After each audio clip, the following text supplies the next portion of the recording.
Thank you, Kathy. Stay here. Where's Dunn? Okay, these two people are the special forces of conservative activism. That's right. We need to clone you, both of you. Thank you so much for everything you do, the information that you're constantly sending around everybody here in Virginia, and for hosting events like this. I'm going to allow Shaq to talk for himself, but just focus on a couple of things with regards to why I made the decision to endorse him. Funnily enough, before I worked in the White House, nobody asked me to endorse them. When I left the White House, I got lots of requests. But I've only endorsed about half a dozen candidates so far this year, and I have a certain method. There's a requirement. I have to meet you in person. A lot of people want to be endorsed remotely. Can you believe that? So, no, I don't care where you live. You're coming here, and I'm going to look into your eyes, and we're going to sit down at Trump Hotel. We're going to have to get to know each other. And hopefully, prospective endorsees aren't going to watch this video, because I'm going to give away my test.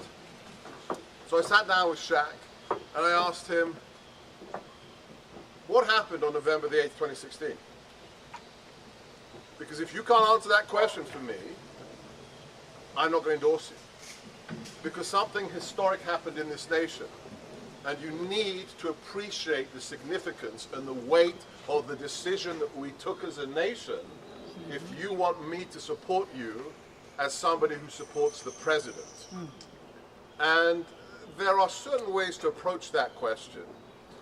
But one of the most important, I think everybody here subscribes to that, is that on November the 8th, for the first time in the history of this nation since 1776, we chose an American who'd never held public office before or served as a general in our armed forces. Now that's really very, very significant. Why? Because our choice was an indictment of all politics in Washington, all politics. And I've said it on the record, and I'll continue to say it right up until November. Donald Trump won despite the Republican Party, not thanks to the Republican Party. That's right. And Barbara Comstock is the perfect example of why Donald Trump won the election despite the GOP. Now, I've been getting a lot of heat behind closed doors for supporting Shaq. And I take heat behind closed doors, and I'll take it in public, because this is personal for me, because I live here. This is my district. And I'm sorry to say it, we supported Barbara. And she betrayed us. Yes. Just like the vast majority of GOP members betrayed this nation for the last 30 years. Absolutely. I'm not going to go into details, and I'm not going to give names. I had lunch in the Capitol today, in the members' restaurant, with two freshman congressmen. It's bad, ladies and gentlemen. It is very bad. These individuals tell me that 60% of their colleagues don't care. 60% of their colleagues are interested in a position in the building that gets them a fireplace in their office and an SUV. That's politics in the swamp. Shaq Hill answered my question accurately. He understood that what Mike Flynn described as a political revolution is what happened. We had a peaceful political revolution in this country, and there are great similarities between Shaq and the president. And the biggest one is, they are doing what they are doing because of love of country. It's not about fame, it's not about money, it's about understanding that business as usual cannot go any further. This man has served our nation in uniform, and now he needs to serve this district as our representative, as an individual who keeps his word. I just love this. This tells you everything you need to know. This tells you everything that you need to know. And I am proud to support Shaq But here's my last message to all of you before you hear him. I'm not going to steal any more thunder. Thank you for coming tonight. But understand that it's not Shaq's job to save the Republic. It's our job. November, and this is not hyperbole, November is more important than 2016. Now, the president, who I had the honor to work for, is an unstoppable steam locomotive. I mean, what he's achieved in the last 15 months is it would make an 8-year presidency proud. Absolutely. Amen. And he is the most powerful man in the world. And he only sleeps 2.5 hours a night. But he's still only one man. Right, yes. And I'll leave you with this analogy, and this is for Shaq, and this is for all of you. To understand the president, you need to think of an icebreaker ship. If you know the physics of icebreaking, what has happened to our nation? Thanks to us. If you're surprised about the insanity of the Obama years, guess who you have to blame? Look in the mirror. We made it possible. When we allowed them to take over the universities, the high schools, and media, it was our culpability that allowed federal government to become a monster that would dictate to us that teenage boys could use the female restroom. Okay? We made that happen. Now, what happened in 2016?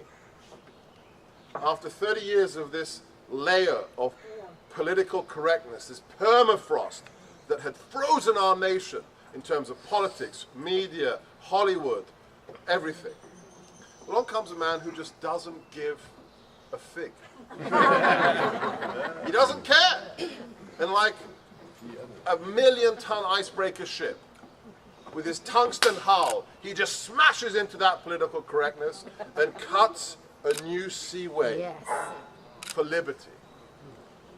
But do you know your physics of icebreaking? When that ship cuts through and clears a seaway, if it isn't immediately followed by a flotilla of ships that opens up the passageway, in real life, the ice comes around the hull of the ship and almost instantly re-knits itself behind the bow of that vessel and freezes over again. You, ladies and gentlemen, all of you, I don't care how old you are, I don't care what your job is, you are all members of that flotilla, as is Shaq. And it is incumbent upon you to make sure that we have 7 years more of Donald Trump and then 8 years of President Pence. And it's not a function of just volunteering or getting your checkbook out. Those are all great things. Yes, volunteer, help knock on doors, spread leaflets, make another donation to Shaq and to other worthy conservative causes. It's bigger than that. It's about getting on social media every day. I don't care if you're a technical klutz, okay? I couldn't program a computer if you put a gun to my head, but I spend at least 3 hours a day on social media pushing back on the lies. If you don't have a Twitter account and a Facebook account, shame on you. They are censoring us and they are throttling us, but push back. Get on there, support him, and support everybody who cares about the Republic. And lastly, the most practical thing of all, for the next few weeks and until November, spread a very simple message to everybody you know, whether it's the water cooler at work, whether it's in the, the park walking your dog and you're talking to somebody, a very simple message. Whether the individual voted for Hillary or not, whether they didn't vote, whether they're a swamp creature, ask them a very simple question. What do you think of the last 14 months? It's the only question. And if you like it, how about 7 more years of it? Imagine. Take the politics out of it. Take the absurd fake news garbage. Did you like the last year and a half? Yes. That's the only metric. Because if they did, tell them you can have more of it. You can have 7 more years of it. It's a very simple message, but I promise you, It is a massively powerful one. Shaq, no pressure.